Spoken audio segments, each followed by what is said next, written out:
that was Aristal.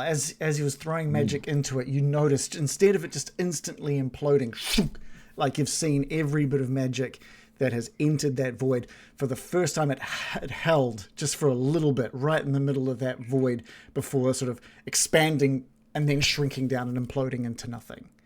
And as you watch all of this and the intensity of what you're seeing in front of you becomes all too clear, the next few moments could very much be getting dicey.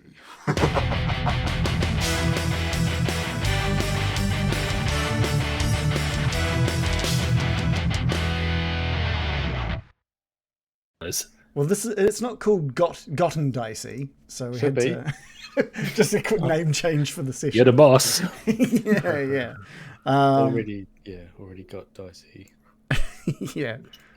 And Kirsty is in the chat. Hey, thanks. Glad you could make it. This could be the last session for Kalderra's call. So let's see how it goes. Let's get some sounds going.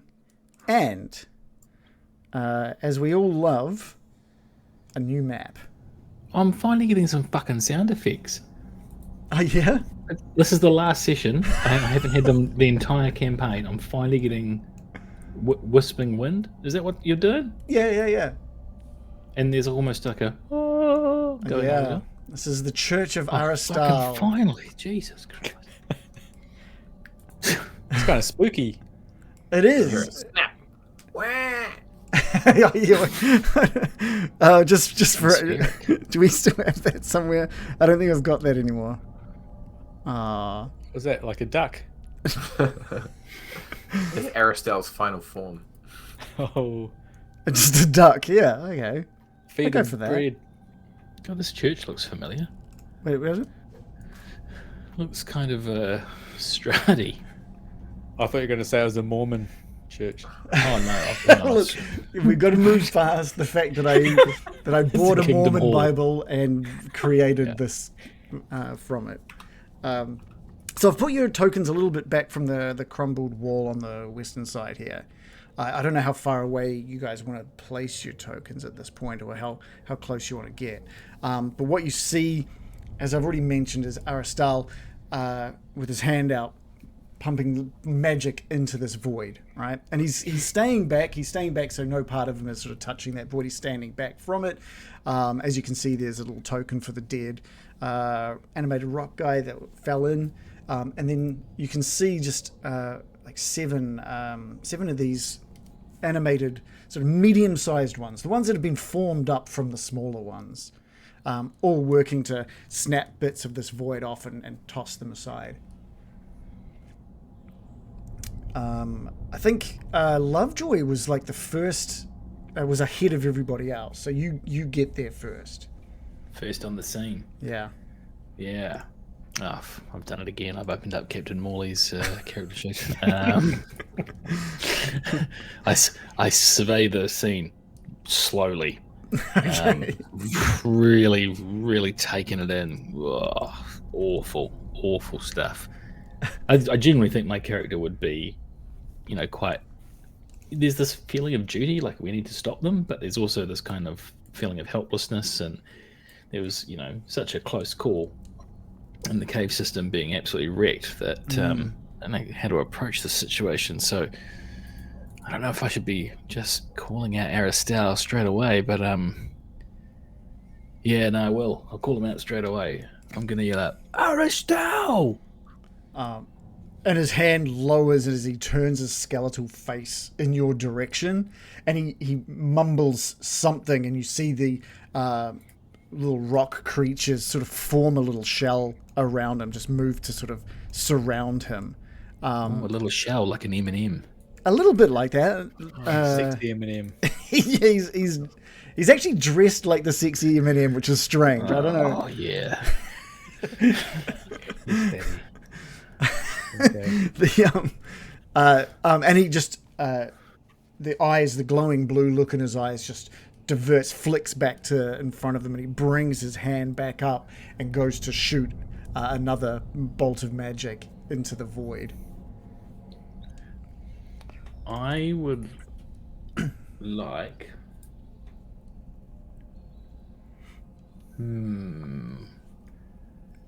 Is this going to be worth it? I think it will be. I don't want to blow my load too early though. No, I'll hold it. I'll hold it off. What? I'll just What are get you halfway waiting down the for? runway. Drop the nuke. No. Fuck it, I will. We're only here once, aren't we? I'm going to cast Mind Spike on Aristal. Okay. Yeah. Do you want to see Mind Spike? I'll put it in the chat now. I reach into the mind of a creature you can see within range. Okay. The target must make a wisdom saving throw, taking 3d8 psychic damage on a failed save or half on a successful one. On a failed save, I also know the target's location until the spell ends, which isn't really going to give There he is. too much of an advantage here. What do I have to roll? I mean, wisdom saving throw. What do I have to beat? He's rolled a 13. That's embarrassing. Well, I guess now I'll roll the whole thing. What did he have to? What did he have to beat? Oh, here we go. He had to roll a 13. So it's a meets beats. It's a successful roll from him. What? Haven't I beat him? I've No. beat him in the best. No, he's the one that he had to roll, and he. Well, no, you blew Meat. it. You rolled first. So I beat you. Aha. You were too keen. That's on you, man. I mean, I can roll second. I can roll again and try and. No, it's he meets and beats as your DC. Yeah. Interesting way to play the game. Okay. Never seen it done like that before. Yeah. Okay. No, you're the DM. That's all right. It's your bad. Half damage then. So it's a Yeah, half damage. Yeah. So he takes half of 17, which, as we all know, guys, is 8.5. Yeah.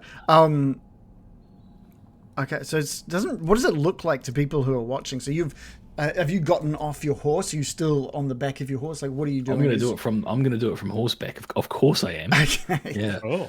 I'm going to kind of throw my head back and my eyes are going to kind of roll back, like I'm, and then I'm going to have like an intense focus on them, and my eyes are just going to flash orange, and then there's going to be an orange beam of energy that shoots out of my hand, my outstretched hand, and it's going to go burrow in through his ear, and he's going to kind of like jerk.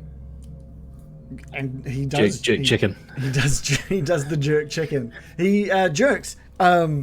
And again, you've got his attention as he puts his hand down and looks like swiftly in your direction.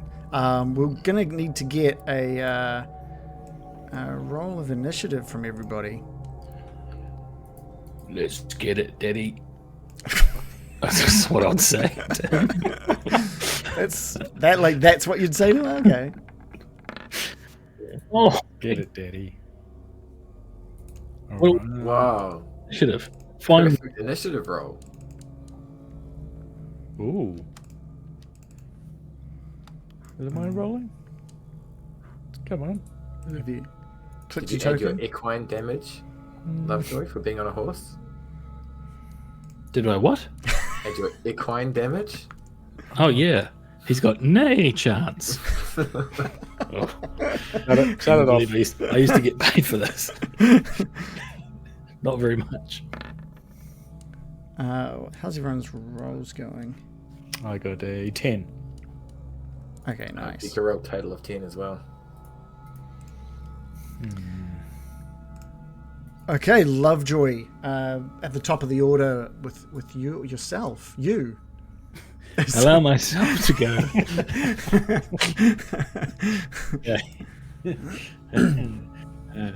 So genuinely, I don't get any kind of specialness for getting a nat 20 on initiative, do I? You just, if anyone else rolled a 20, you would have gone ahead of them. What if they also rolled a nat 20? Then it would have come down to Dex modifier. Right. And what then? No, I'm sorry. Okay. I'm gonna spend myself pretty early, guys. So there's a good chance that I will need some resuscitation. I'm gonna hurl a chromatic orb at Aristal, which I can do. Chromatic orb. Yeah, I hurl a 4-inch diameter sphere of energy at a creature I can see within range. I can choose acid, cold, fire, lightning, poison, or thunder. Okay. He's quite spiritual's the wrong word. That sort of Ethereal. yeah. I'm not super confident I can be able to. We'll go lightning damage. Okay. Make a ranged spell attack against the target. If it hits, the creature takes 3d8. Oh, we've got some big moves happening. Yeah, well, he's a big bad. That's So- fair. That's fair. Yeah. And you know what? I'm going to cast it at second level, Okay. and I'm going to use my inspiration. Okay. Roll with advantage. I shall. Oh, I have to choose so many fucking. I didn't realize I was going to have to choose drop downs in this, thematic moment. Oh, have I rolled a net 20 there? You've just rolled damage. Do you No. need... Sorry, guys. Sorry.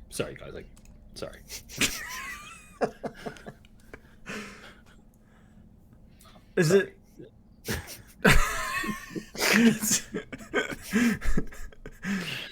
Oh shit. Okay, that's a 14 and And?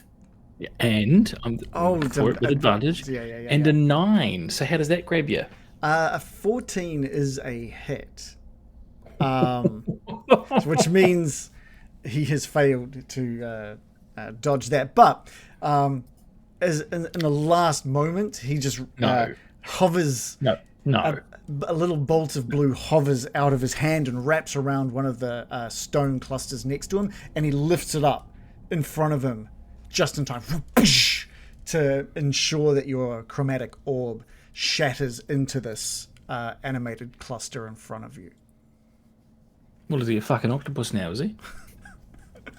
But no, but he is Octo. magic. But he is magic. Oh, he's magic. Yeah. Sorry, I had no idea. Isn't that banned around these parts? Why don't we just call the police?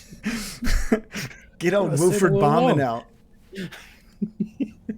This guy's got no respect. But yeah, the stone cluster next to him just shatters as your chromatic orb plows into him. Yeah.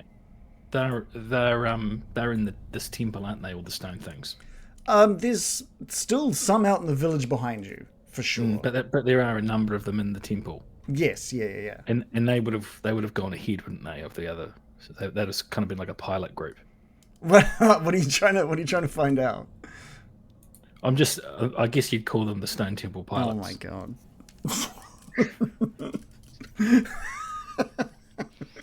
That was sublime. Thank you. That was such... awful. Next on the anything else from Lovejoy after? No, we're just going to move on from that. It is the stone cluster's turns. There's a few of them still around. One of them just kicks a bunch of the stones from that dead one away and takes its place in front of Aristal. They start picking up the stones that have fallen, that they've pulled away from that sort of structure around where the void was, and they all just take turns throwing them at the three of you. So 5 of them are going to be throwing. So the first one, we'll just go Lovejoy first. It's a roll of a 6, so that one misses you, thankfully, as the stone just sort of like lands in the ashy ground next to you.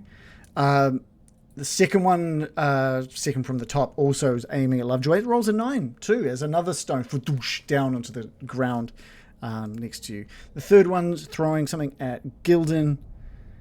It's a roll of an 18. My armor beats it. Okay, we can't get back into the confusion about meets beats. I have a class of 18. Right.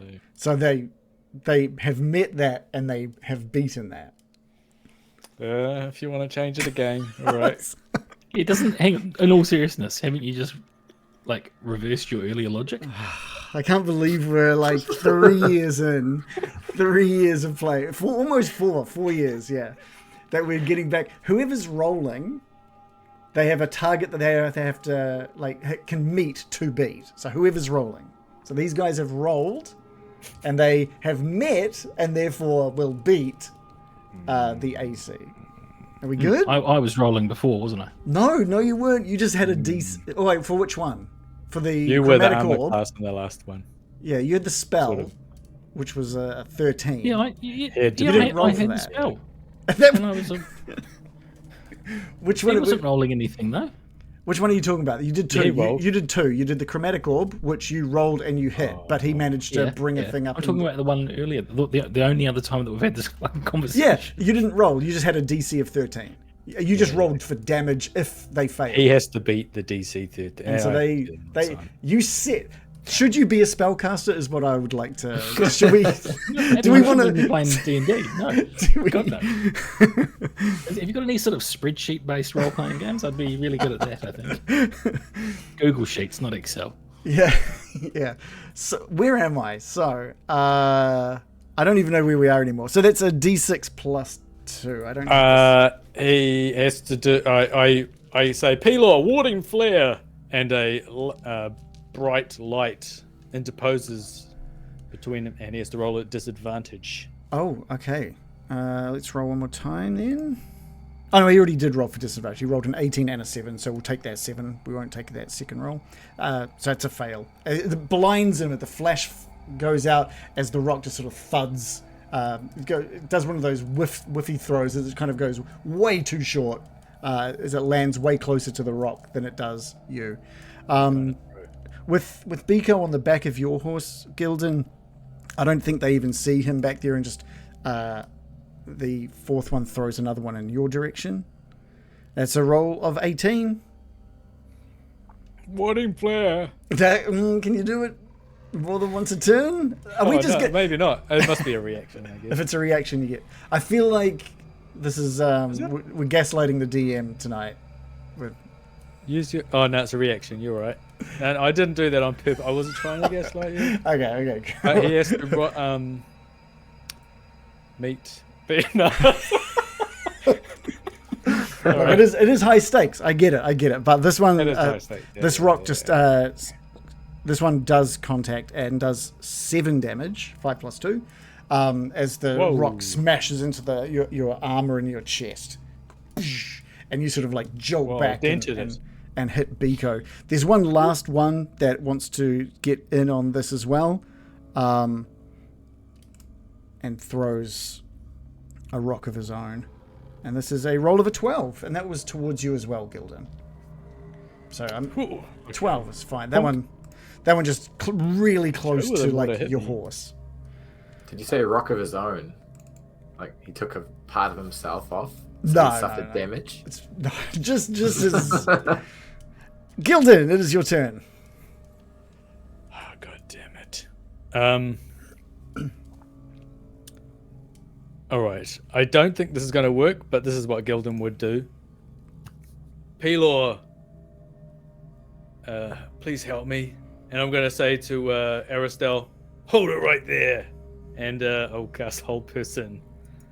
Oh. Can we get the... Can we give me the details for it? Yes. It holds a big enemy with a beard. Ghostly blue beard. Did it post? No. No. Oh, sorry. I've done it 3 times. Display in VT. So that first roll. Okay, just humanoid. Okay, well, that's cool. He is definitely a humanoid. So what are we rolling? A wisdom saving throw. He's got a good modifier for this. He's nat 20. Nat 20 plus his modifier. It's almost too good though, isn't it? So it goes around. yeah, it's actually really good. 6 and out. Anything on a fail? Probably not. Just mildly. It just gets a numb hand. Just Pins and needles. Oh, the stranger. You could Yeah, it's pull that up. performs this turn. He He's looks a lot like Skeletor, doesn't he? a little bit because a of the beard. whole skull thing going on, I guess. Yeah, distinctive feature. Yeah. I'm going to jump off my horse. Okay. I'm, Biko's next. But Well, I you will. can still do I guess, move. as it, yeah. I was going to slap its ass and get it out of there, like so it doesn't get hit. Hey, get out of here! Because I'm going to run down. Is there some around a corner? Is like a wall? Yeah, there's like the edge of the wall as the rocks have sort of been kicked in. There's a broken edge of the wall there. Oh, okay. I'm going to lumber over there in a loud manner and attempt to hide behind it, but I'm too big, and my candle on top of my head is giving me away. Okay. Biko, over to you. The horse is about to just like bolt. He's going to use the traveling horse for a moment and then slip off the back of it and come onto the other side of the rock wally area.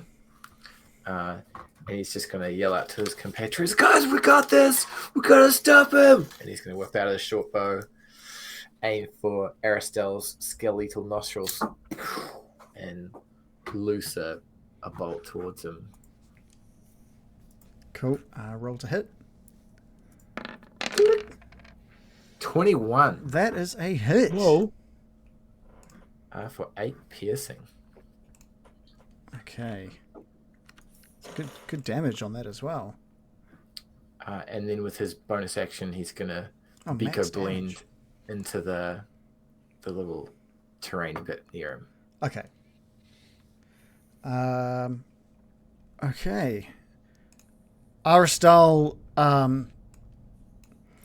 sort of snaps the bolt that you just launched into him, snaps it, throws it on the ground, and he mumbles something to the clusters again, and they form up a little bit. So they two of them get on the shoulders of the three that are already next to Aristal to try and create a bit of a barrier. So he's now in half cover behind these creatures.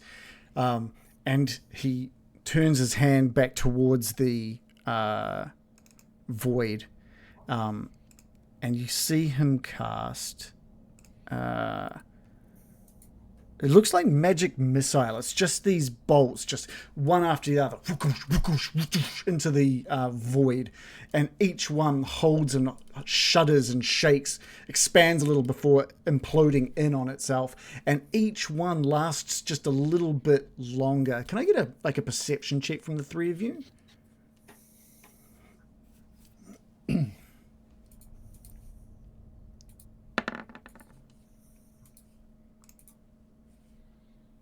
Ten plus 2 for 12. Oh, Biko net 20s plus 3 for 23. Nice. 15 plus 3. Okay, cool. Biko and Gildan, you notice that the drop, when you think back to when you were last in here and things looked like they were about like an inch off of reality, it looks to be more like 3 or 4 inches off reality when they first like punch in. And you swear you're not 100% sure because it seems to be just a little bit and there's all that magic going on. But even that last magic missile bolt seems to enter lower than the first one. Something is happening with every bit of magic Aristal is pumping into this void. Lovejoy, over to you. Oh, what does this do?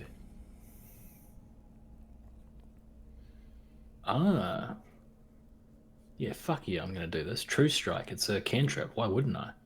Okay, Yeah. the most powerful spell, I believe, is cantrip. I should have done this. Should have done this earlier. Yeah, I'm just going to cast True Strike on Aristal. I point my finger at him. My magic grants me a brief insight into his defenses. On my next turn, I gain advantage on my first attack roll. Okay. All right. So next attack roll, you will get advantage. And I want to do a movement as well. Cool. Like a bowel movement. Yes, I want to take a massive shit. I'm hoping, because I'm on horseback. You tell me if this is going to work or not. Obviously, because you're the DM. But I'd like to ride my horse through the crumbled wall, and I'd like to pull up and have it like put its hoofs on this kind of on these stone temple pilots here to try and break the chain. Fleetwood Mac. You're like a big centaur, really. Yeah, I guess you could say that. Yeah. Yeah, Pretty would cool. that work? That's basically. I would let you do that as an action for sure. But you've already done your action for this. Well, cantrip though. If my action's that, then like, I mean, if you think that's all I 6 seconds, all I can do is that. Okay, cool. I guess I'll ride the horse in. Okay, you can definitely ride the horse like in. I'm auditioning for the fucking National Bank ad in the 1990s. Yeah. Some dressage. Can you get it to go sideways?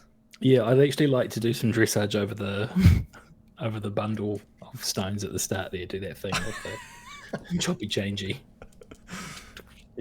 So pointing of the finger and dressage up to the wall of stone clusters. Is that it? Temple pilots. Stone temple pilots.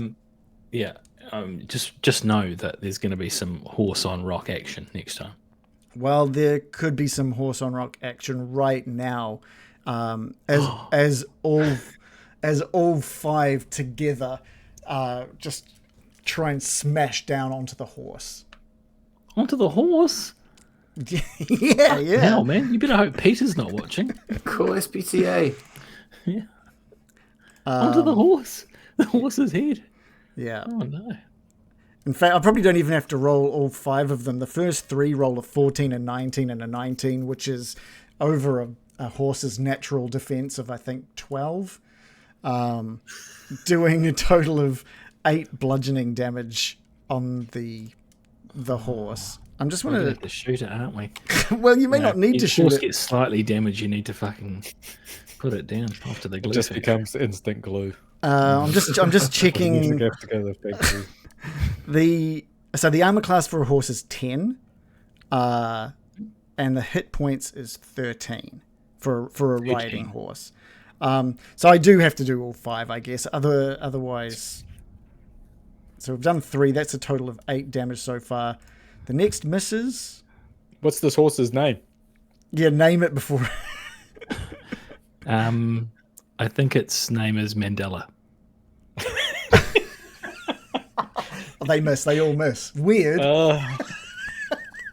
The last 2 do in fact miss with a roll of 3 and a 5. So the first, it's like the lower 3, the base of this wall managed to connect well. The 2 managed to miss either side of the horse's head. It does a total of 8 damage, leaving, how much did I say that the horse has? 13. 13. Leaves it with 5 HP. 20. There is still one more rock that is just to the south of Aristal, who grabs one of the rocks from the one that was like held up by Aristal and exploded. Just grabs like one of the rocks from him, turfs it over the people in front. It's a roll of a 7, and it lands just shy of you, just like goes straight past you, Lovejoy, and into the wall behind you. The horse. That was Lovejoy. You managed to keep the horse alive there, Gildan. Is it my turn again? It's your turn again. This is. I'm impressed by this heroism. I thought you were going to say by the horse. Yeah, the heroics of the horse. Right. And well, it wasn't the horse like just choosing to do this off its own free will. We'll never know. Well, the one I'm playing Raven. gives me a feeling that it did. It was very brave. I'm going to cast. I have to choose this. Yeah, I can't choose the spell for you. Shield of Faith. Ooh. and I cast it on not the horse, but Lovejoy. Nice. And that gives you +2 bonus to your AC while I concentrate on it. Oh, nice. Concentration spell. Okay. And that lasts up to 10 minutes, so that's going to last probably this entire fight for sure. Yes, but I may not be concentrating on it for that long, so... and that is a bonus action. Yeah. So that uses 1 spell slot. There we go. And then I'm going to run out sort of over here next to Lovejoy and his heroic horse. And I'm going to put my hands out like this, a fan in front of me, and flames spurt from my fingers with burning hands. For conical damage too, eh? Yeah. Yes, it's a 15-foot cone. Oh, but I don't damn. want it to go into the hole. Oh, right. You want to... So I don't think it will. No, like the way that you can aim it will sort of hit maybe 4 of the rock. It should hit them all. I'm just trying to think of... That's the sound of The it. sound effect was incredible. Are you sure it wasn't diarrhea hands? That's a whole... Like a baby spitting out vegetables. I learned it from that goblin that shit itself. All right, I've got a burning hands that I can bring in.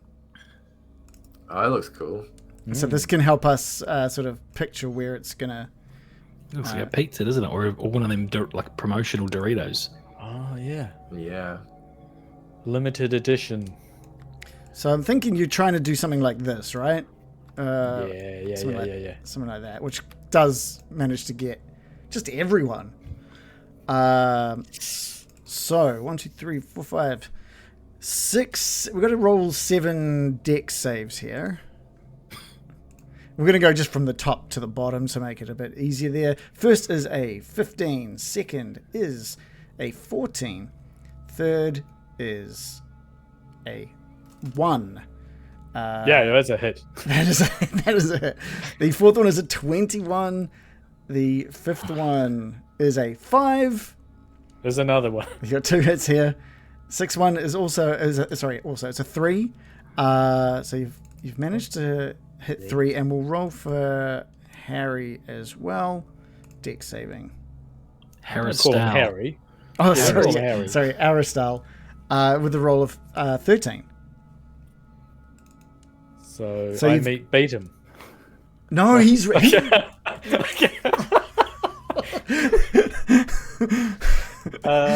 So on a failed save, they're half as much. all right. So what? So 10 damage, full damage, or 5 half. Nice. So 5 damage. We'll do 5 to Aristal first, and then we'll go down to. Oh That's shoot! 30 plus. That's like the most damage in the campaign. That's yeah. You managed to. Obviously, clumping did not work out well for these. The ones that have 50 failed. damage total? What's that? Sorry. I think it's 50 points damage total. Right.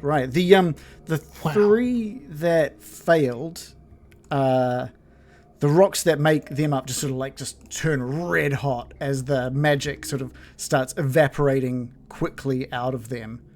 How many was it? Was it 3? 1, 2, Three Yeah, hit. it's 3 hit. And as the blue magic sort of rises up and evaporates out of them, they crumble down to the ground. But you can see just as it hangs in the air before it evaporates, just a slight movement in towards the void before it evaporates. Well, I'll go in the void. Leaving 3 of them left in front of Aristal. Anything else from... I know you've already done your bonus action as well. Biko. I could run away, but I don't True. think I will. You could run away. Biko. All right. Great job, guys! He yells as he sees his compatriots just roasting his enemies. And he's going to nimbly make his way into the church. Being a sneaky little guy that he is, he's going to line up another shot and wonder if his previous hide bonus action was successful enough to use his sneak attack on this shot or not. You'd have to shoot and then move. If you're moving, that's moving you out of the shadows and across the room. So yeah. Okay, so, in that case, he's going to pop out and shoot. Pew! And it's going to be a good one this time.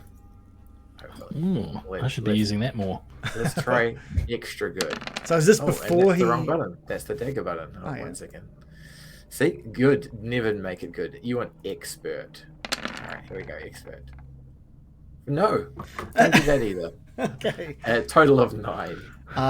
So were you firing that from the shadows before you sort of made yourself across the room, or did you head into the church to fire that? Perhaps Biko was thinking he was more dexterous than he was, and he was firing it as he was moving, and he just misses completely. It just like soars across into the stonework on the opposite side of the room. And a bonus action, he's going to do hide of shame and just nestle himself in the ashes of the church. Okay.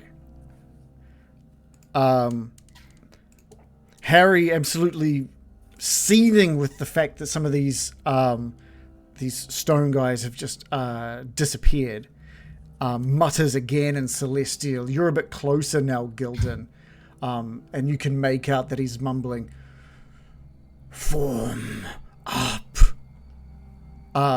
And the 3 remaining Voltron. yeah.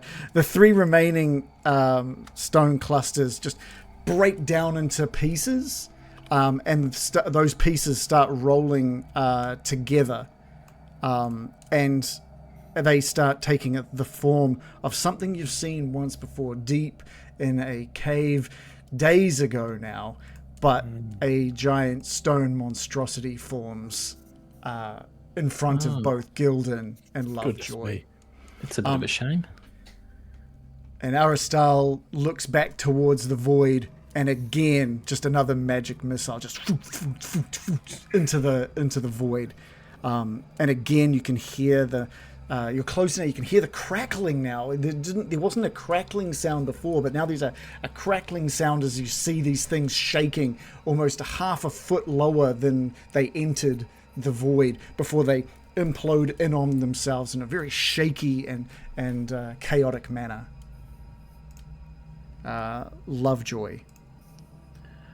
Lovejoy's just gonna try and get the most out of this. I hate to be flogging a dead horse, but that's essentially what I'm doing. Sort of dig my heel into its ribs and go, "Yeah!" and gallop over here, over this side of the fucking crumbling, what would you call this? Cylinder? Crumbling cylinder. And then, you know what? I've got advantage on my next thing because of true strike, so it's going to be another level 2 chromatic orb. I will just say that there is an opportunity attack that opens up as you ride away from this monstrosity. So if you want to continue with that movement, then I'll just need to roll this attack. Okay, I'll take silence. Ask yourself, punk. Yeah. You feel lucky. Um, I'm turning into some lame uncle at like someone's Christmas party. Like, just the worst fucking gags.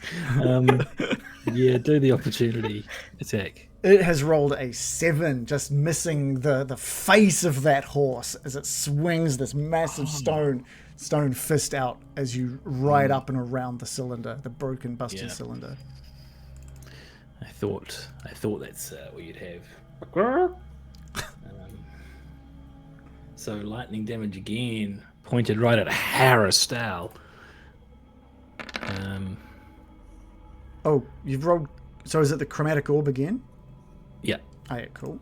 And it's with advantage. So how do I just roll the attack part of that? Just give us a D20 and add 5 to it. Okay, great. That'll be easy for a master of the game like me. Fuck. Oh god. What did you get? A nat 1. Oh, don't I have to do some wild magic shit with the nat 1 on a spell? Actually, I forgot that we haven't been doing your wild magic rolls. Basically, anytime you do magic, you should be rolling a d20. So we'll do this first of all. You rolled with advantage. You rolled an 11, which is a miss. Unfortunately, is there half damage with this attack? I can't remember.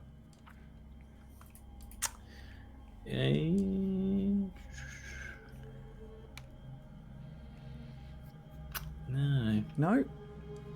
No. All right. Do you want to detail? I've just fucked it up. Okay. Well, give me a d20 now to see if we trigger the wild magic.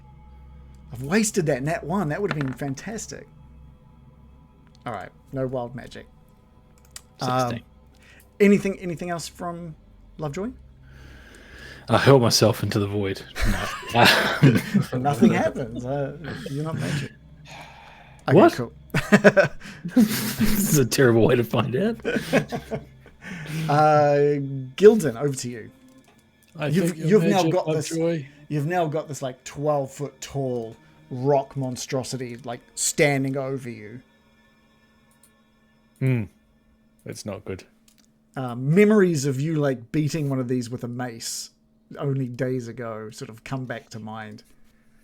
Yeah. But that was scary. And there was gold involved. That's true.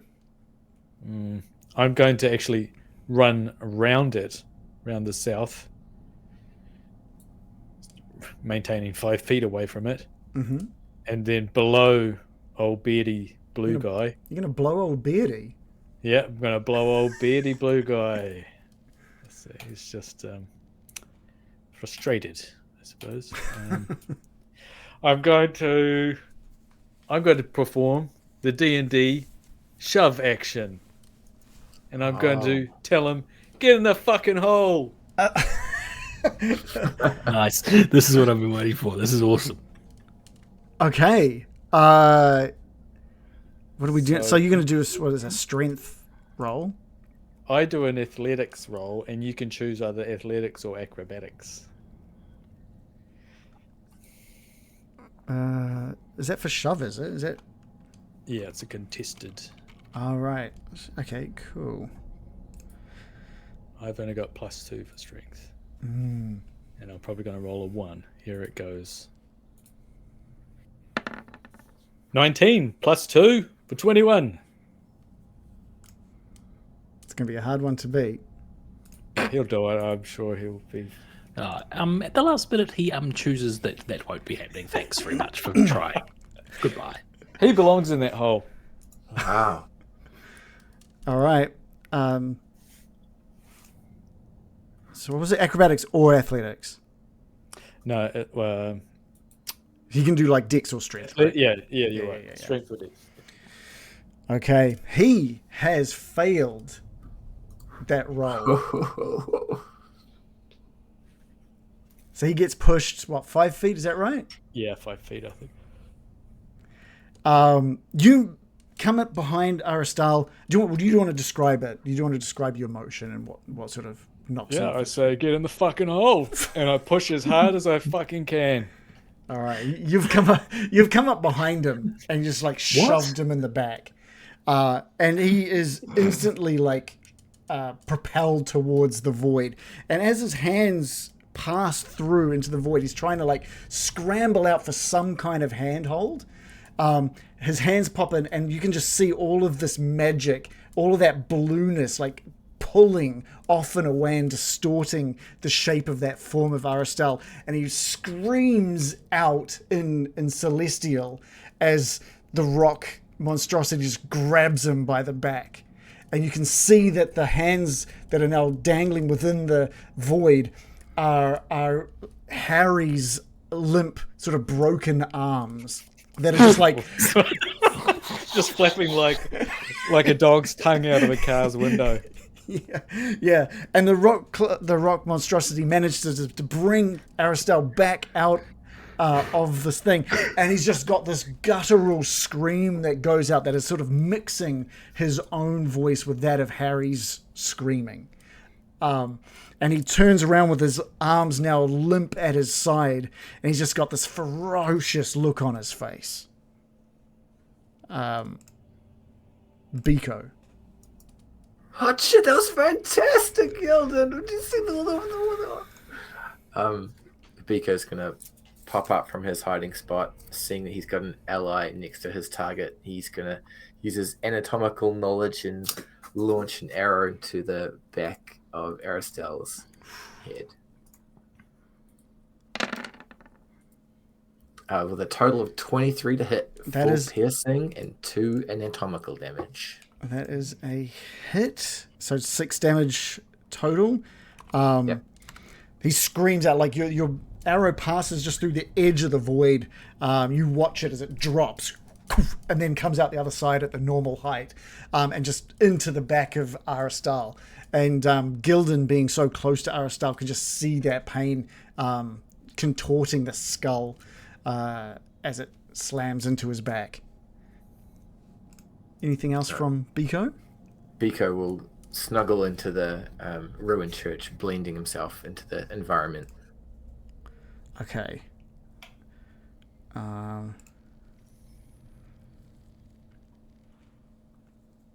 Okay. I'm just taking a look at, because it's Harry who is next.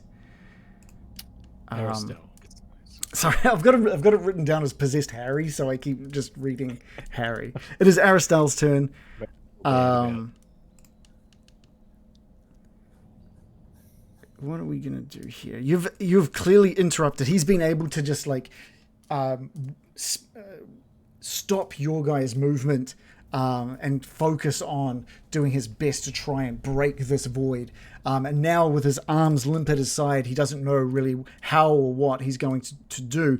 And he's going to spend an action focusing his aura, that blue form of steam, down and around his arms to try and take control of his arms again. And he commands, as he does so, he commands for the monstrosity to attack.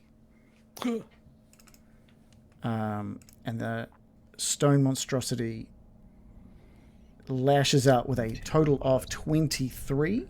Oh. Pelo, warding flare. Oh, right. Yeah.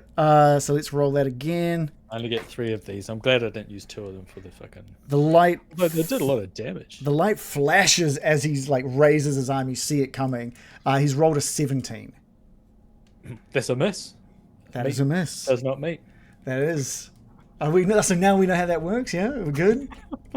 Just this massive stone fist just crunches, just grazes a little bit of your armor, scrapes a bit of the paintwork off, and just slams down into the stonework next to you. I like that adds paintwork. It's like... I just imagine... like a car, like... He's just keyed my car. Look, there's 2 things I know a lot about, and that's horses and armor. Okay, so... You've chipped it. Lovejoy, back to you. Well, I'm going for broke here. I'm going to spend 3 of my 4 sorcery points to gain a level 2 spell slot back. Can't believe I have to use 3 of them. It means the last one's effectively useless. But I'm using those. I'm gaining my level 2 spell slot back, and it's chromatic orb time again. Okay. Yeah. Or is it? I like to keep you in suspense. Yeah, I will tell you. That's right. And then we'll just take a break now, before you tell me. We can do that. I've got a chocolate pudding to have, so I'm quite excited about that. All right, let's take Chocolate orb. In fact, I know. The game. Oh, I've got a chocolate pudding to have. See you soon. All right. At least it's not an ice block. Yeah. Might be a frozen chocolate pudding. It's a phallic shaped chocolate pudding, of course. That was awesome, by the way, Shannon. Just running in for the shove. That was Yeah, I'm glad that worked. Like, I'm glad it hit. Yeah. I gave you like a little marker just to show that you're concentrating, by the way. Oh, I thought I put that on by accident. Oh, right. No, that's so I know that if you do take damage, we have to... Like a West spinning beach ball. Like, it's thinking. Yeah, that's right. Oh, yeah, okay, that makes sense. There's either that or... What's the other one? Just Beach ball of death. that one. Little Still looks hourglass. like oh, is it? Oh, hold on. Oh, an hourglass. Oh, yeah. Yeah. As long as it's not the skull. There's a skull? What? Yeah, as long as it. Oh, skull- right. Yeah, no, you're still alive. You guys have done pretty well to avoid most damage here, actually. I have taken quite a hit.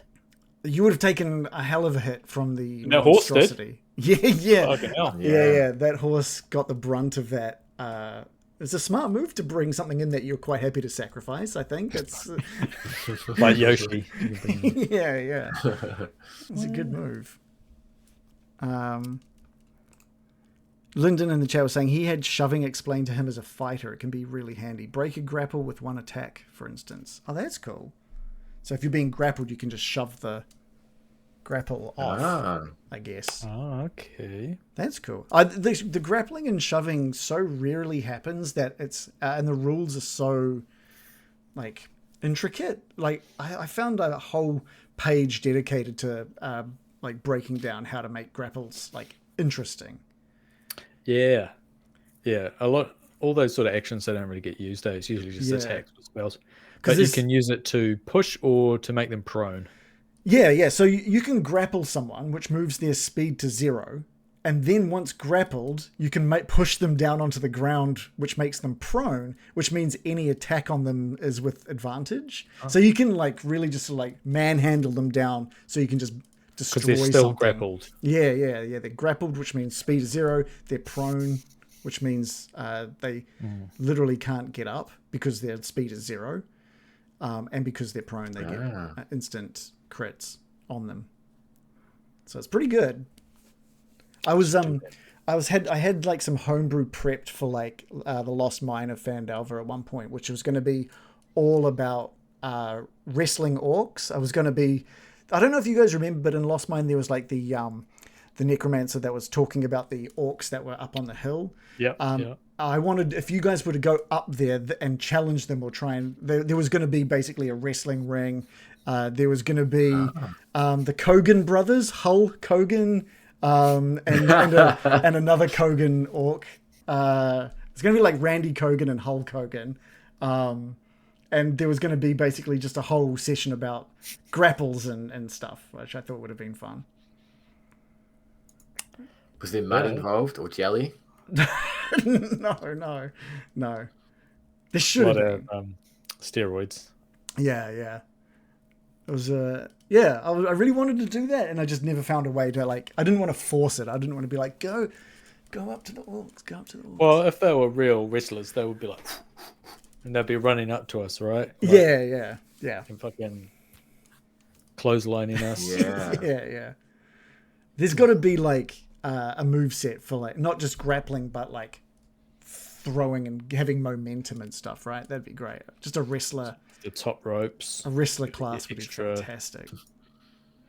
Yeah, I've seen people try and make grappling with the feats, you know? Oh, Yeah. What sort of feats are there that go well with that? Is grappler? There's like Tavern Brawler. Oh, really? Yeah. Level 2 spell, you summon a tavern and you throw it at someone. Okay, wow. Like a whole tavern. Yeah. It's not even a concentration spell, it's just there now. Yeah, so there's the feat called Grappler. Oh, okay, cool. You develop the skills necessary to hold your own in close quarters grappling. You gain the following benefits. You have advantage on attack rolls against the creature you are grappling. So will make you want to grapple more, I guess. And you can use your action to try and pin a creature grappled by you. To do so, make another grapple check. If you succeed, you and the creature are both restrained until the grapple ends. Well, sort of what's the difference? Goes against the prone thing. Yeah. That's restrained creature speed becomes 0. Because I don't think... Is your speed not 0 when you're grappled? I thought when you were grappled that your speed was 0. The person you're grappling, their speed became 0. So this is why it's always confusing. Attack rolls against the creature have advantage if they're restrained, and the creature's attack rolls have disadvantage. And the creature has disadvantage on Dex saving throws. Yeah, so a grappled creature's speed becomes 0. Well, what's restrained then? It's got, and this is in D&D Beyond. It's got a whole different condition called restrained. Restrained creatures speed becomes 0. So why would you grapple someone Attack and rolls, then get to restrain them? Attack rolls against the creature have advantage, which I think is different from.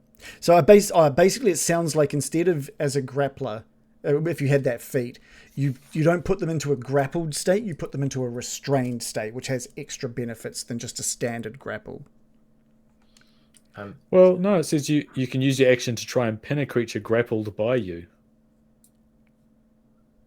To grapple it first, then restrain it. Yeah, that's what I would have thought. Yeah, but I then... don't know. That doesn't seem any If different. you've just than joined us, welcome to Grapple Chat. Under basic rules, page 167.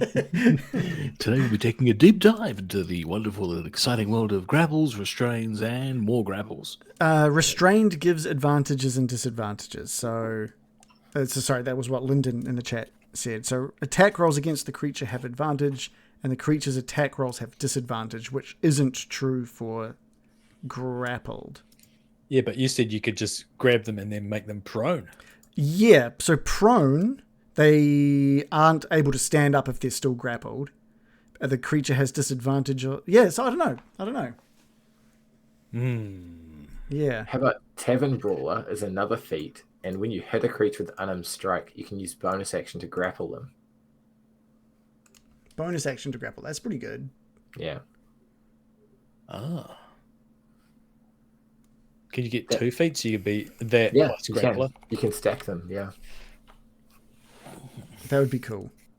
So the prone condition, so I was just talking about how so they've also brought up prone won't give attacks disadvantage, but I think any attack roll against the creature has advantage. I thought, If the is it other not ways an the attack auto-crit? roll. I thought it was auto crit, but I guess it's not. I think it's auto crit if they're incapacitated, as in like right. knocked out. Right. Okay. Not just prone. No. Okay. But that is prone. They have disadvantage on attack rolls, and anything against them has advantage. It's very similar. I thought it was if it hit, it was an auto crit, but maybe not. I guess not. It's not there, so I guess not. Yeah, that's like if you're unconscious or Yeah. Okay. no All right. chance to defend yourself. Let's get back into it.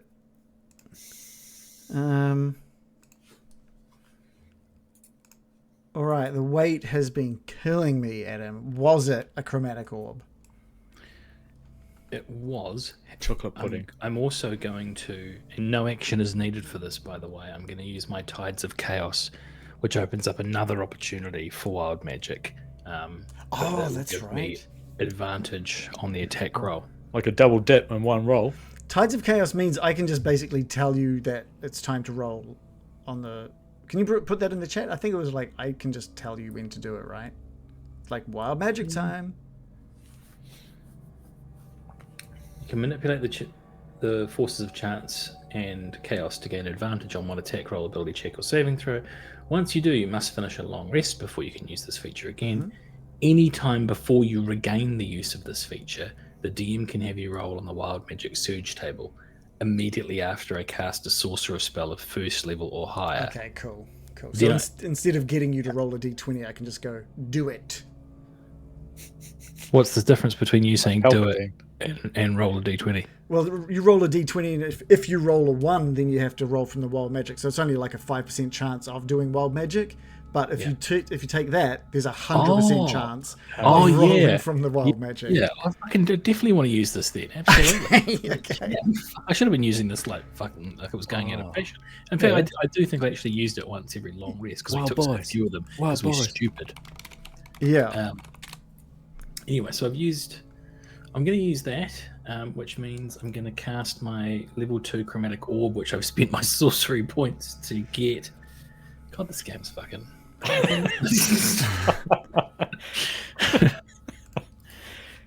so I've got to select from the lightning damage from the drop down, and I've got to be on one leg while I do it. It's a shame that that's a 2. Luckily, I'll get my advantage here. This will be good. I reckon this is going to be 2 good. plus 5. Really good. Oh, shit house. No, it's 9 plus 5. It's 9 plus 5, Oh, yeah. Yeah, so which 14. is a 14, which is a hit. I've bet because I bet. But, Oh. right, and I don't know if you thought about this, but why don't you tell me what you're doing? Oh, no. What? Why don't you tell me what it is you're doing from the position you're at? What is it you think you're fucking doing, man? You are you doing? you are firing magic through the void to hit Aristal. No. Have you seen the popular film Bend It Like Beckham? Oh, I was just talking about that. Yeah. Yeah, I guess I was. What a fucking idiot. Yeah. Hey, look, it's easy to forget. In the height of this enormous battle, there is no visibility to this void. You've just been keeping that distance. You've been tracking Aristal that whole time, and you get caught up in that moment, and you shoot out your chromatic orb, which moves out of your hand and into the area. You know, I could have just gone there. I could have just gone there for like one tiny little bit. 5 feet to the right. Yeah, because I have really blown a lot of stuff at this spell, haven't I? Really have put everything I had into it. What do we think? So, I'm going to let the table decide on this one. Wild magic. Wild boys. I will let it hit, but it absolutely is going to be a wild magic roll for sure. So it hits. You move out from around the cylinder. You shoot your chromatic orb. It hits Aristal, doing 9 damage. And Is that right? Is that what I did? Oh fuck! What a shit. 2 fucking- 1 on the damage. Yeah, it's too much. Oh my god. Just shoot into the hole.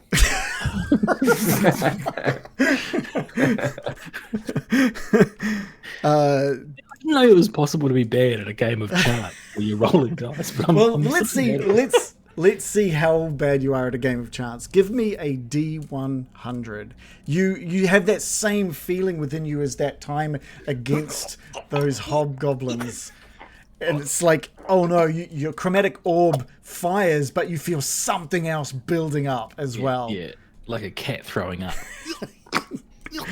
I've got the Daddy needs a table. new pair of sneakers. I've got the table in 38. front of me. 38.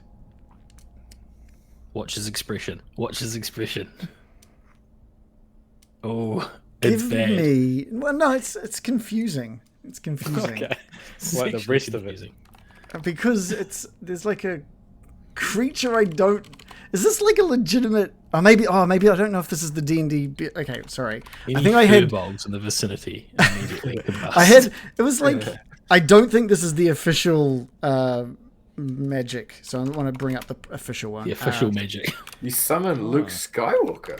What? Well, it's saying there was something about creatures called flumps, and I'm like, I don't know what that is. So Oh, is Donald it J. a little Flump. Flying... Okay, I'm the best at magic. Okay. okay, 38. He's tied up and No, litigated. it is these flumps. Flump. Yeah, is it like a flying flappy thing? Yeah, okay. So can you give me a 1d6, please? What the fuck is a flump? 1. What? Okay. Okay. I don't have an icon for this, but You don't have your flump icon already. What a fucking rookie. a flump. That's a it's like a weird little jellyfish that sort of floats in the air. It's got all these little tentacles kind of coming out from it. It's very small, and it's like an aberration that you're pulling out of the darkness. Basically, appears sort of just in the middle of the foyer of the church, sort of a few dozen feet away from you, and it has been created with the frightened status of you. It's frightened of you. It's just like appeared, and it like looks over you, like looks around, doesn't know where it is, it's like, and it looks over at you, and there's little tentacles and stuff just start freaking out as it starts to like bolt towards the southern door of the church. Okay, so Awesome. That was super worth it. Do you want me to roll a d20 as well? no. That's because I just made you roll it instead. So you don't roll the d22. It's okay. You just did wild magic without rolling a 1. Yeah. Anything else, Lovejoy? That was a roller coaster of a turn. Yeah. I think we're all confused at the end. Do we all just leave? Like, just look at, like, what the fuck? What are we fighting about? Well, it's stupid. Gildan, like, for a moment, you just hear this coming from behind you, and you just turn to see this hovering jellyfish kind of creature just darting towards the southern entrance. Does Lovejoy know he's created that, or it's just like... Yes, random? yeah. Lovejoy knows he's created this. Sorry. Sorry for the fun. Why are you bringing flaps in here? There's like a look of confusion on Aristal's face. Leave your flaps outside.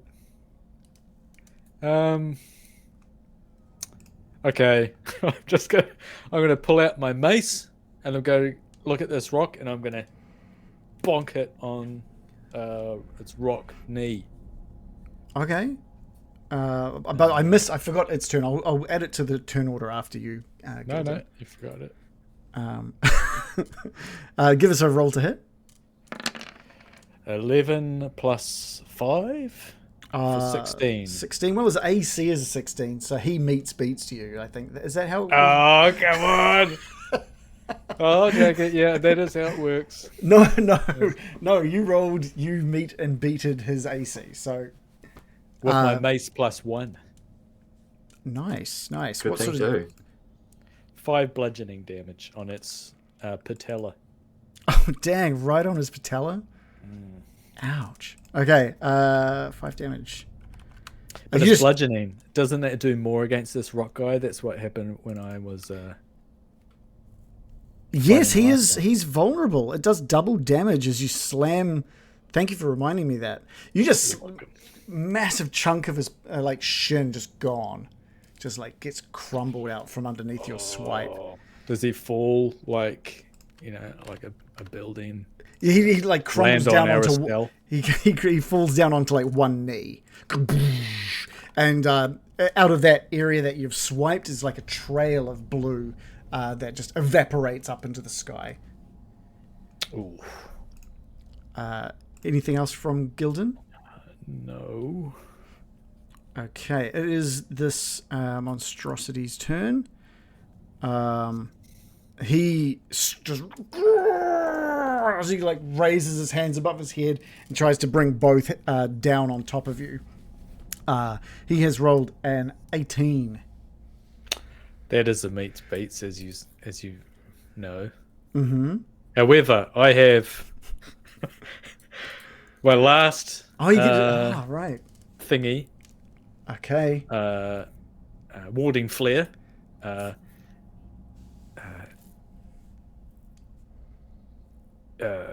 Sorry. Okay, it imposes disadvantage. It's just a bright light, just boom. Just flashes out from you, and it's successful with changes it to a roll of a 10, and he just brings it down in front of you, just scraping more paint off your armor. I just got that done. Biko. Biko's going to pop up from behind the altar in the ruined church, trying to tame his breathing through the chaotic battle. Aim for Aristal and launch an arrow into him. Cool. For 23. That is another hit. 5 piercing and 4 anatomical damage with his compatriot nearby. Another 9. Nice. This time when that arrow hits, like something like twinges in his back. Like, this is the first time he seems to have done like a decent amount of pain to him, and he too sort of like drops down to one knee and reaches over behind her to try and snap this thing. But you've interrupted his like forming of the blue around his arms as he just starts flailing these snapped limbs to try and grab this thing out of his back. And he just can't. He drops down to one knee and he gets back up. He can't reach it. And he's just as he tries to reach for this thing. Just before. Are his hands like skeletons or are they like flesh? They're Harry's blue furry arms now that are. So the flesh hasn't been stripped off. I Correct. imagine he looks like the Cookie Monster. Yeah, a little bit. His arms do. Ah, cookie. Just before Biko hides back into the background, he's going to yell out, "You should have stretched!" It is Aristal's turn, and while he's flailing again, you hear him call out once more for the stone monstrosity to attack. And he brings his arms down. It's a crit this time. Nat 20. Miss. That's a miss, damn. So that's double dice. So we're rolling. I shouldn't have used all my fucking warding flares. We're rolling 4d6. How do we 3, know? 8, 10, 12. Can't roll an plus 8 2, on a 14. D6. Total of 14. 14 damage. Fuck. Oh, that's half of my existing hit points. Cool. I'm Yeah, down to 14. you're not doing too bad. Brings it down. This time there's no missing as he just like crumples down right on your shoulder with both fists down. All the paint flies off. Damn. Fuck. Lovejoy, over to you. Oh, Actually, I think What a rough time. before you take your turn, Aristal is going to slowly start trying to move away from this void, having obviously what had happened to him previously, stay there. and the inability to sort of bring back that form over his arms. He just moves a little out of the way, just as if he's trying to maybe move around you, Gildan. Okay, Lovejoy. I'm just gonna cast Chromatic Orb on him. Okay. Yeah. You should kick him in with your horse. Oh. That's a 15 plus 5 for 20, 14 lightning damage. Oh, damn. Okay. Well, do Yuck. you want to explain what this looks like as it brings him down to both knees? He's on both knees. He's on both knees. Do you want to My paint a word picture for us? my my outstretched hand kind of glows like a couple of different colors: blue, then orange, then bright white, then back to blue, then green. You really are painting. This is really painting. Then I get a little bit of magenta, and I'll dab it over there. And then I combine two, and I've ended up with a muddy brown, which is not what I was going for. Yeah, it was open. So, Yeah. And I shoot out like this very bright, almost bluey white light, and it just pounds into his chest. It's like a ball. You see a ball, a chromatic, an orb, if you like, just enter him, into his chest Nice. cavity, and then you can just see him like he takes the hit. Because it's lightning He damage dies. as well, right? So I imagine that as it sort of enters within, there's just like these forks of lightning. Are you familiar with the VHS covers of the Young Einstein Oh, I am. movies? Yeah. All his Splits the beer fur at him. is standing up on end, like yeah. If he had hair, his beard, it's all Yeah. just like puffed Yeah. out. Oh. Yeah, Just yeah. instantly puffs out. But he's like jolting with the power of this lightning damage, and he drops down to his knees, and he's kind of like twitching and convulsing backwards towards that void. What a freak. But Yahoo serious. That's the one. Just like, yeah. Just Do I roll the D20 now? It was a spell, so please do. Okay, you're It's all a good. 15. You're all good. Gildan. Oh, after taking that massive damage, I'm down on one knee. Just trying to catch my breath back, and I just clasp my hands together and go, Pilo, help me now. Oh. If you don't help me now, then to hell with you. It's a bit of a Conan reference there. If you thought that been Halcrom. I have. This is my once per long day. Not even a longer. It's just Once per long. if it's a long day. It has been a long day. It has been a long day. Channel Divinity, Radiance of the Dawn. Okay, so it gets rid of magical darkness, but it also any creature within 30 feet must make a con save throw, DC 13, will take 2d10 plus 4 radiant damage, or half. Okay. Well, the animated stone monstrosity has rolled a total of 5. And a con save from Aristal is 19. Oh, well, so he takes half, I guess, of 20. Half of 20. 20 radiant damage. And it's just the full 20 for our stone friend. Okay, well, I would update this stuff, but my laptop has decided it doesn't want to play the game anymore. Oh no, okay, no, we're back. That is enough damage. Can you describe what that radiant damage does to the rock monstrosity as it is destroyed? I think you would see like light beams getting like pulling into him, and as he starts to glow from within and shake, and then just go boom and explode with a super bright light of Pelor. That happens, and the shockwave as well pulses over Aristal, who manages to sort of deflect the brunt of it. Pardon me. But he does get 10 damage on Aristal as well. Aristal now on his knees, hands on the ground in front of him. We're trying to put weight on the broken arms of Harry, trying to keep himself off the ground. It would have been...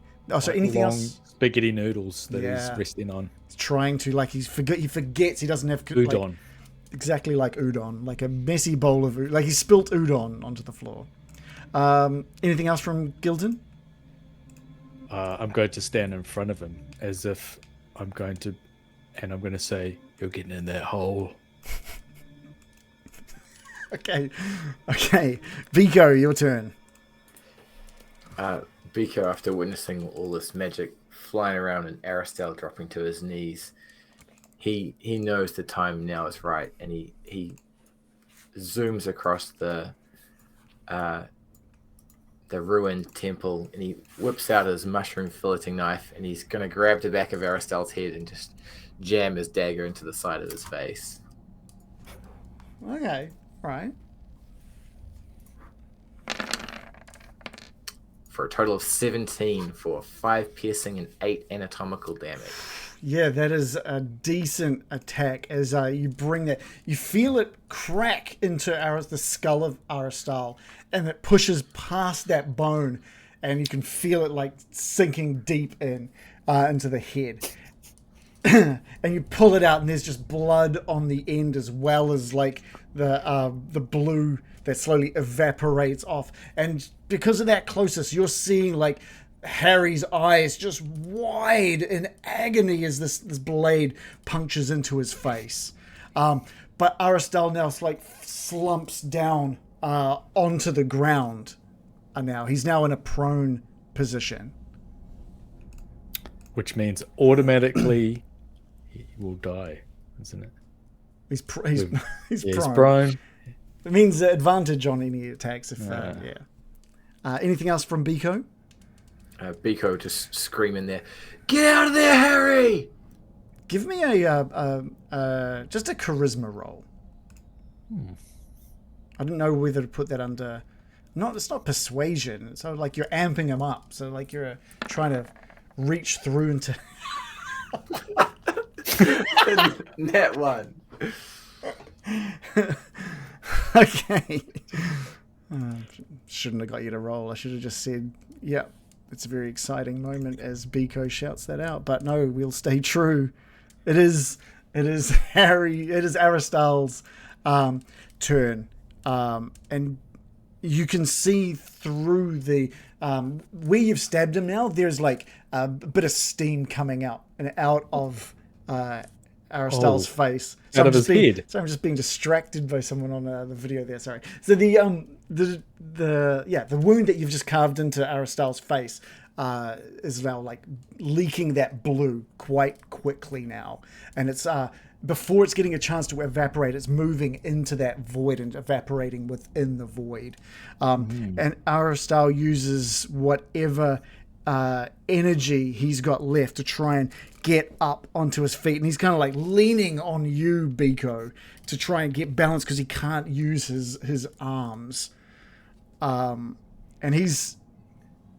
that's how he can't do. He's moaning and like saying words in celestial, words that maybe even Gildan isn't completely fluent in.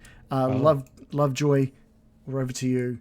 Imagine if he could, how well he could slap you, like if he's just shaking his Just shoulders. Yeah.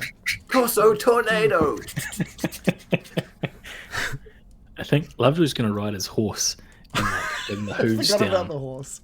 He's going to bring the hooves down on Aristal, which is going to be a nice poetic reason for why he has an advantage, I guess, on this attack. Oh, And this is my last spell slot, so I'm glad that I get to roll it with advantage. It's going to be our old favorite, a spell I picked up when I went to level 4 not long ago at all, Chromatic Orb.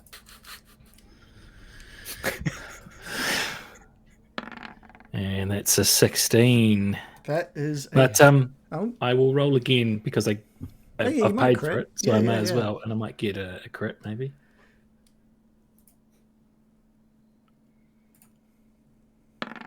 Ooh, definitely not.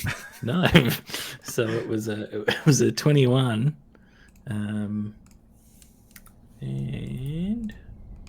the damage will be 10 lightning damage.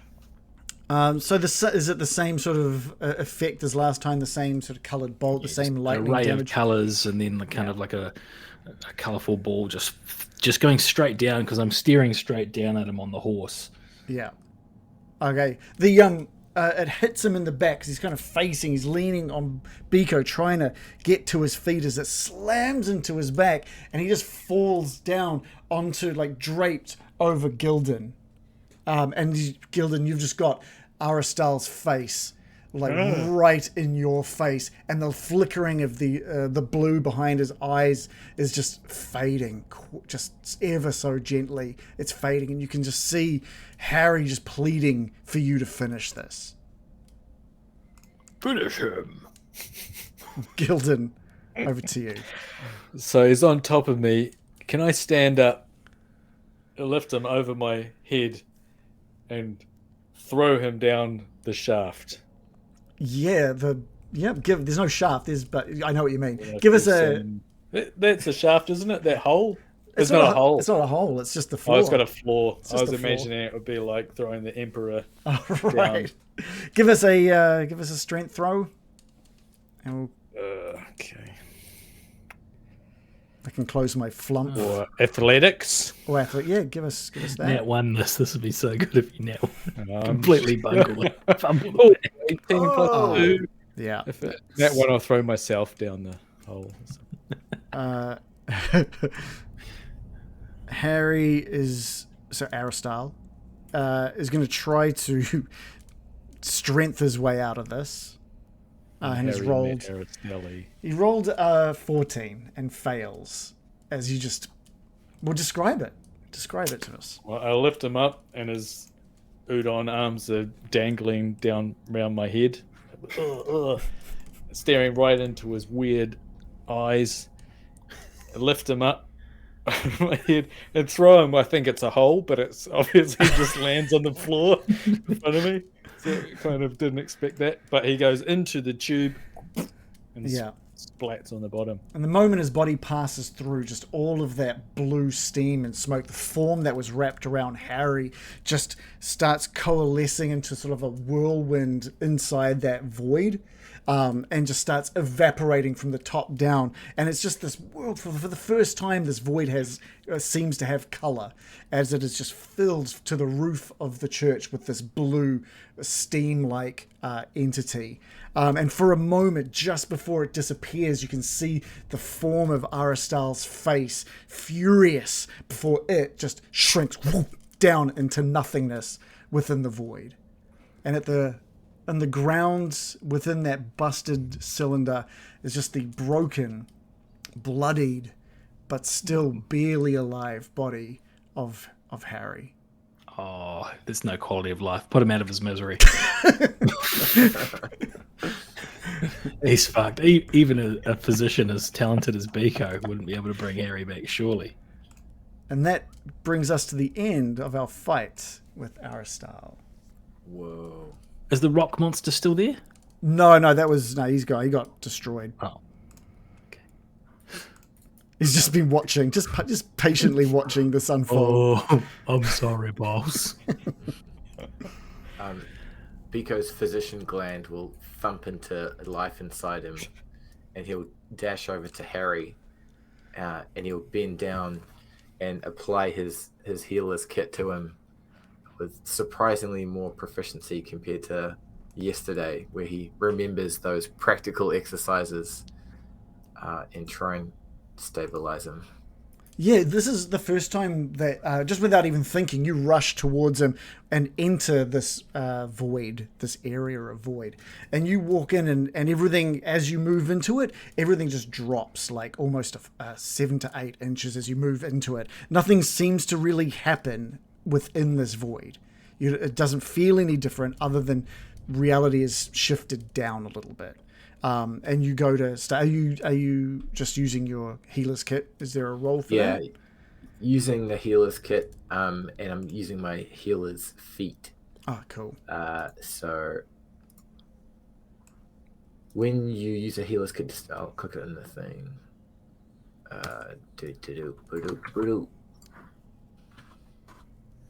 When you use a healer's kit to stabilize a dying creature, the creature also gains 1 HP. Okay. And then as an action, you can spend 1 use of your healer's kit to give it 1d6 plus 4 HP to it. Okay, great. Well, we're not in combat now, so that's just free action. So you're welcome to do whatever you want to do, and feel free just to describe what you think happens with Harry as well, by all means. Cool. So Biko will sort of kneel over Harry and trying to get him to look at his eyes, start to put a bandage around the side of his face where there's a bit of a mushroom knife fillet wound, and use the other supplies in his kit to try and strap some of his arms using a little bit of debris nearby to give him some sort of rock splints. His arms are just so the bones within them are just so shattered and in need of something. Whether that means he's going to end up with 0 arms, it's going to come down to whatever his sort of future looks like in the medical treatment he gets. Sort of arms. He's going to have flump arms. For thematicity, I'll roll a d6, which is a 5. So of the different lessons he had when he was trying to do his physicianing when he was a young guy, he remembers a little bit more than he thought, and he finishes up his bandages and just stands up. Almost the moment that you stand up, there is just an immense fury and anger that like is coming from the void. And it's as quickly and as ferocious as it appeared, and it fills your heart. You just feel furious alongside Aristal. It's just gone. It's gone. That fury just left as quickly as it arrived. Harry, now conscious but in a lot of pain, feeling okay considering what's happened to him. You've anesthetized him as part of this process of healing. And you're seeing now that outside the church, a lot of the people have calmed down now, and the stronger people have managed to kill or dismantle these rock creatures that were holding them back. They've managed to team up and overthrow these rock creatures and kill them. And so now outside of this church, there's just debris from everything, and a weird feeling has sort of come across a lot of the villagers. There's a lot of explaining for the people of Kalderra, the people who felt that Aristal was this god for them to revere, and they've been filled in through some stuff thanks to our friend the blacksmith, or storesmith, whatever his name was. But there's clearly a lot of confusion, and as you're just standing there trying to understand what the next steps are, there's just a small feeling of like loathing, just this really cold feeling of loathing that is just emanating from that void. It's just barely there, but in the same way that warm guidance was bringing you towards Kalderra, this cold self-loathing is sitting within all of you. And now that you know what this feeling comes from, you know that Aristal is still there somewhere in that void, back where he was sealed. And that feeling grows slowly, and people are unsure whether the Kalderra is home anymore. Let's go through each of like your characters and what they're thinking and what their sort of plan for whatever is next is. Lovejoy? I was like, don't come to me first. We can go to someone else if you like. No, it's okay. I know this seems like a small, insignificant thing, but Lovejoy has just witnessed something incredible, and there's a little bit of broken cylinder wall nearby that Lovejoy thinks kind of will represent quite an amazing artifact, a moment in history. So he's going to pocket a sizable piece of that broken cylinder that's going to be an antique that he'll try and sell off in the future, but like he feels like a bit of a personal connection to that, so maybe he'll sell it, maybe he won't, but it certainly is going to be pride of place in his collection. I think I almost feel bad that we've come to this town and everyone fucking loved it, and now we've kind of ruined it. We've kind of ruined the town. Everyone's gutted. We've done something amazing, but I think this might represent almost a fresh start for Lovejoy. He wanted that fresh start, so I think he might, at the end of the day, take all the gold he'd pocketed from the underground railroad, or whatever we were calling it, and he's just going to turn to Gildan and say, "Gildan, me old mate, you have well and truly earned this." And he's just going to dump all his gold, save for a couple of pieces he might need for safe passage or travel, into Gildan's tithe box. Thank you, Lovejoy. Oh, what a generous donation. May the eternal light of Pelor guide you towards the happiness you truly deserve. You are a hero, Gildan. And you too. For me, I think I'll be getting away from Kalderra, and I think Lovejoy's going to start slowly walking towards the exit, but pausing to give Biko a really true, heartfelt hug. Biko, you are an outstanding warrior. And then he's just going to walk down these broken steps and take a deep breath and start heading north. What about Gildan? Gildan? He is taken aback by this generous donation. He's staring at his holding his arms box. And he's going to walk over to Biko and place his hand on his shoulder and say, "Well done. Looks like we broke the spell. and then he's going to put his arms box in front of Biko and just shake it. It'll give it a little shake. Biko recognizes that immediately, and he takes a little bit of King Pal out and just drops it into the arms box. Bless you, Biko. And then Gildan's going to walk out the church and look around and see all the townsfolk. What I'd say is Edric would be on his way over to you three as well. So we'll get back to that. But Biko, Biko would just be Gildan would just be handing out pamphlets now. Yeah, and shaking his arms box. That's what it is. Nice. Biko, what's sort of going on in Biko's mind after all of this? Biko's experienced quite a bit of combat and quite a bit of life and death sort of experiences over the past few days, and he sort of realized that medicine's pretty handy. He should have paid a lot more attention growing up, and he's had some practical experience with it recently, and he's gonna continue to sort of hone his where's everyone gone, and he's just gonna quickly hurry over to Gildan and Lovejoy, ready to be heroes in the next town and continue to save the entire world. Nice. Bows and bandages. I think the villagers have villagers as well as Edric and Wilfred and a few of the other people that you've met. They're congregating over here in this sick feeling of loathing that the town is now putting out. And some of the villagers have gone in to move Harry onto a little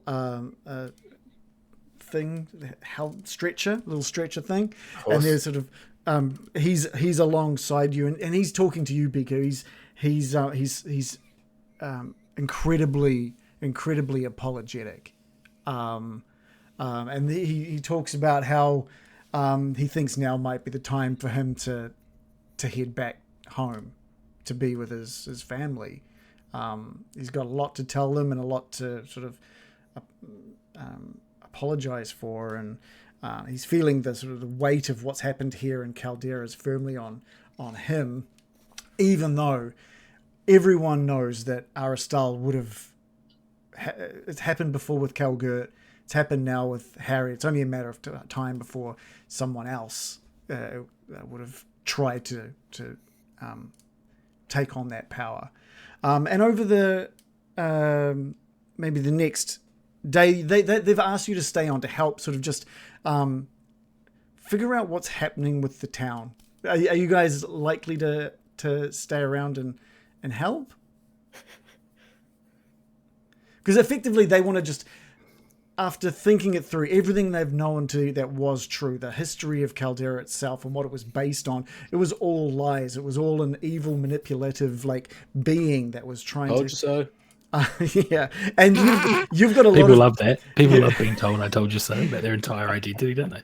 Gildan, you've got a lot of people who are interested in Pelor because people saw Pelor working through you now, and instantly they're listening and they're interested, and they want to know where the Church of Pelor is. Maybe they can go with you because no one wants to stay here in Kalderra now.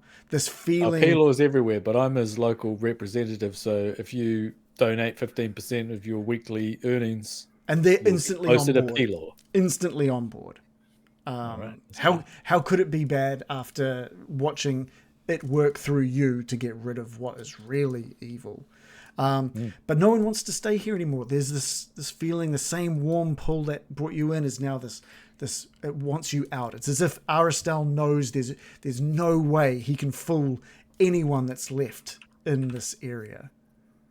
And whether you leave before or you leave alongside them, it's only a couple of days before Kalderra is empty. I'll be following Lovejoy, even if he doesn't want me to. I wouldn't pick up on those hints. I don't. I really wanted the sun to be setting and Lovejoy to be walking off into the sunset with "Carry On My Wayward Son" by Kansas playing. Alone.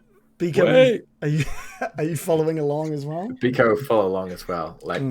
He's absolutely adamant that the next adventure is just the next town away, and he thinks this could be the poisoning town. Maybe we're going to burn it all down this time. Yeah. but it's going to be great. There's like a group of villagers that are following. They've given you details on how to get back onto the main road, and it's like Waterdeep is a few days of travel from where you currently are as you venture out of the woods and onto this main road. And there's the three of you, Lovejoy out in front, Gildan sort of trying to play catch up and telling Lovejoy to slow down, and Biko's there, and I feel like there's probably some sort of bizarre conversation happening between the three of you as some villagers at the back are just like head in their hands, shaking their head with how just these guys, what's up with these three? Are they going to leave us behind when we're sleeping? yeah. Biko will be like, "Where's my hat? yeah. Where is Biko's hat? You guys find that?" He left it in the cave. And And when that, we went crazy, he threw it away. and as you make your way back towards the nearest city, that is where we end Kalderra's goal. Amazing. I've got a little epilogue for you guys as well.